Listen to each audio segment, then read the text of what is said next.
bugungi darsimiz. Bu to'plam mana yopiladi. Bir quticha sifatida bolajoningizga sovg'a qilsangiz, bemalol ko'tarib, yurib o'ynaydigan holatda mana yaxshilab berkiladi bu kitobimiz.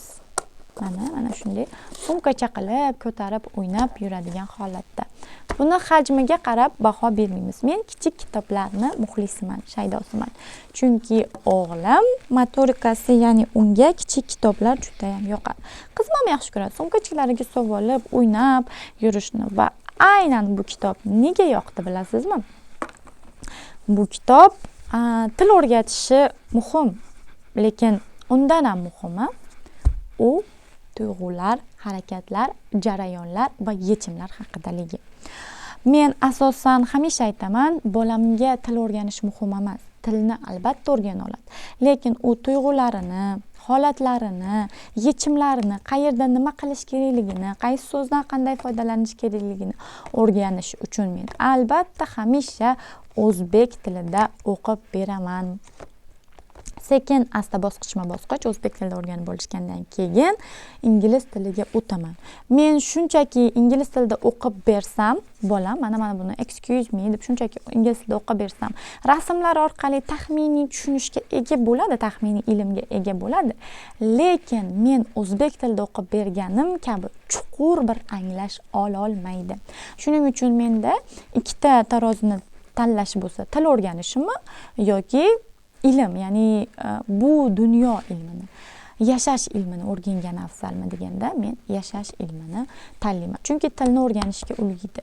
Lekin xarakter, bolada tuyg'ular bilan qiynalayotgan bir jarayonlar kechayotgan paytda men unga ko'proq o'zbekchada yordam berishim, mana shu tomondan yordamim ko'proq kerak bolamga.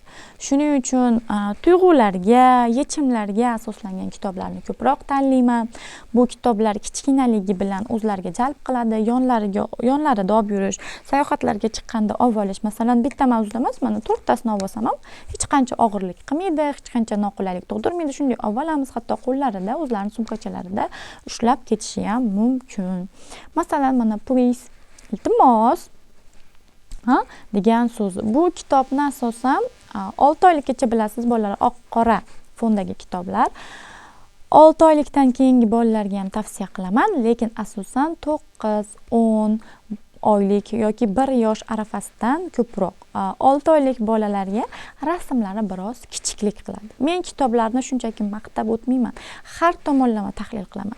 Bu rasmlar biroz kichiklik qiladi. 6 oylik, o'sha 7-8 oylik bolalarga ko'proq bitta sahifada mana bu rasmi turibdi-ku, bitta sahifada kattaroq rasm va bitta rasm bo'lishi kerak. Bu yerda qanaqa? Ikkita hayvonning rasmi yonma-yon, kichikroq rasmcha bor. Ularga kattaroq rasm va bir sahifada bitta narsaning rasmi bo'ladigan kitoblar kerak. Bu kichikroq va ikkita rasmlar bo'lib qolganligi uchun buni asosan o'sha 10 oylikdan olsangiz, 1 yoshdan olsangiz, hozir mana 3 yoshli qizimga ham mos tushadi. Nega? Unda tuyg'ular, so'zlar, muloqot, 4 yoshga yaqinlashyapmiz, jamiyatga kirishish, ya'ni munosabatlar davri. Munosabatlarda mana please so'zi kerak, helping, ya'ni yordam berish, rahmat, thank you so'zlari juda ham kerak. Masalan, mana sharing, bo'lishish. Bu kerak, juda ham kerak. Mana to'g'risini ayta olish, haqiqatni ayta olish, adolatli bo'la olish. Bular munosabatlarda juda ham kerak. Mana o'ziga bo'lgan ishonch mavzusi bizga bu kerak. Qanday qilib bu kitobni olmaslik mumkin? Mana tinglash, muloqot, mehribonlik, hammasini ishoning, qaysi birini yomon deyishning iloji yo'q. Bu hammasi juda ham kerakli mavzular. Mana ahillik borasida siz o'rganmoqchisiz. Bu bitta kitobda masalan sharing, mana watermelon.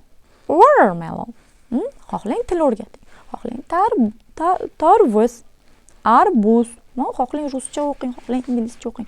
Bu sizning mahoratingiz. Qaysi tilni bilsangiz, o'sha tilda ham o'qisangiz bo'ladi. Lekin birinchi navbatda o'zbek tilida o'qib bering. Bo'lishish, kelishish, ulashish. Qani, bu yerda bular tarvuzlari bor ekan. o'zi bir doniydi ekan. Men asosan mana bu sahifani yopib olib o'qiyman. Chunki e'tiborni, diqqatni bu yerga sakratmaslik uchun. Yopib olish uchun bu kitob ixcham bo'lgani uchun shunaqa qulay mana bu sahifani osongina yopib olaman. Mana bunday qilib o'qib beraman. Birgina tarvuzcha bor edi ekan. Bu tarvuzni topib olgan hayvon men o'zim yesammikan deb o'ylabdi. Keyin o'rtoqlarimga ilinmasdan qanday yeyman? O'zim tiqilib yeb olganimdan ko'ra birgalashib yesam qiziqroq emasmi? Ular ingichka qilishib hammalari bo'lishibdi. Hammalariga yetibdi. Koala ham xursand bo'pti.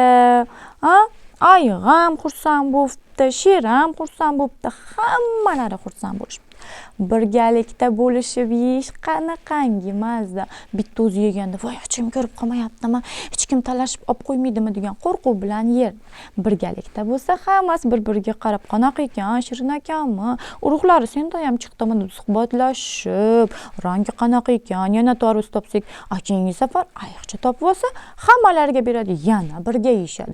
Keyingi safar sher topib olsa, hammalari birga yeyishadi, yana yeyishaveradi. Keyingi safar koala topib olsa, yana birga yeyishadi. I like to share with everyone. Inglizchasini ham o'qib berib ketsangiz bo'laveradi. I share my toys so everyone can play. O'yinchoqlarni bitta o'zim o'ynab, zerikib o'tirib bitta o'zi o'ynasa qanaqasiga qiziq bo'lar ekan. Bitta o'zi nima qilardi? Unisini shiqillatadi, bunisini shiqillatadi. Undan ko'ra o'rtoqlari bilan, agar ukasi bo'ladigan bo'lsa, yaqinlari bilan, bir joyda yashaydigan qarindoshlari bilan, bular bir o'rmonda yashar ekan. Hammalari bir-birlarini juda ham yaxshi ko'rishar ekan. Shuning uchun o'yinchoqlarni birgalashib o'ynashar ekan, sharing qilishar ekan. Endi mana hatto yeguliklarni ham kusuk qilib kesishib, birgalikda bayramlarni nishonlashib, birgalikda yeyishar ekan. Hatto diniy tomondan ilm berib ketsangiz bo'ladi. Ular pishiriqlarni ham birga pishirishar ekan. Bayramlarni, biz qaysi bayramni nishonlardik? Ramazonni intiq kutamiz. Hayit bayramida shunaqa biz ham tortlar pishirib hammamizga bo'lib, qo'shnilarimizga ulashamiz. Haligi oshni tarqatganimiz esizdami deb suhbatlar asosida, ya'ni hayot bilan birlashtirib ketishingiz kerak kitobni. Mana bu kitoblari bor ekan. Ancha kitoblari bor ekan. When I share a story, we can enjoy it together. Birgalikda o'qish mazali, zavqli ekan. Mana bu o'qib beryapti. Birinchi bo'lib men o'qib beraman, bular tinglashyapti. Bu o'qib berib og'zi orib ketganda yoki bu biladigan kitobni kelganda endi she'r aytar ekan. Men ham o'zim biladigan kitobni o'qib beraymi derkan. Bitta o'zi kitob o'qisa, bitta kitob o'qigan bo'lar. Endi bu o'qib beradi, bu koala o'qib beradi, bu o'qib beradi. Nechta kitob? 1, 2, 3, 4. Endi ular birgalikda 4 ta kitob o'qigan. Yolg'iz o'zi bitta kitob o'qigan yaxshimi? Hammasi bittadan o'qiganda 4 ta kitobni tinglagan yaxshimi? Birgalikda bo'lish qanaqangi mazza. Ular nimalarni bo'lishar ekan? Kitoblarini, yeguliklarni, tortlarni, o'yinchoqlarni, hamma narsani bo'lishadigan, kelishadigan, birgalikda vaqt o'tkazadigan yaqinlari bor ekan. Mana shu tarzda qiziq hikoyalar qilib bersangiz bo'ladi.